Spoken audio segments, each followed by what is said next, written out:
আমি শুধু পারি কৃতজ্ঞ থাকতে।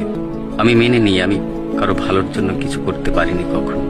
আমার জন্য অবশ্য অনেকেই করেছে। তর্কে আজকাল আগে ভাগে হেরে যাই, যাতে আমাকে না চাওয়া মানুষগুলোর পাশে অন্তত বসে থাকার সুযোগ পাই। দ্বিধা আর শঙ্কা নিয়ে প্রত্যেকটা মুহূর্ত আমি সুন্দর এবং স্বাভাবিক মৃত্যুর চিন্তা করি। আত্মহনন আমাকে দিয়ে হবে না, আমি ভয় পাই।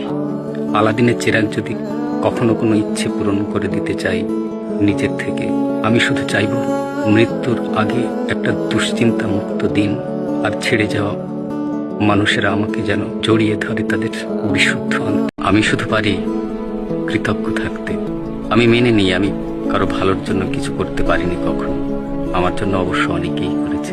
তর্কে আজকাল আগে ভাগে হেরে যাই, যাতে আমাকে না চাওয়া মানুষগুলোর পাশে অন্তত বসে থাকার সুযোগ পাই। দ্বিধা আর শঙ্কা নিয়ে প্রত্যেকটা মুহূর্ত আমি সুন্দর এবং স্বাভাবিক মৃত্যুর চিন্তা করি। আত্মহনন আমাকে দিয়ে হবে না, আমি ভয় পাই। আলাদিনের চেরাগ যদি কখনো কোনো ইচ্ছে পূরণ করে দিতে চাই নিজের থেকে, আমি শুধু চাইব মৃত্যুর আগে একটা দুশ্চিন্তা মুক্ত দিন, আর ছেড়ে যাওয়া মানুষেরা আমাকে যেন জড়িয়ে ধরে তাদের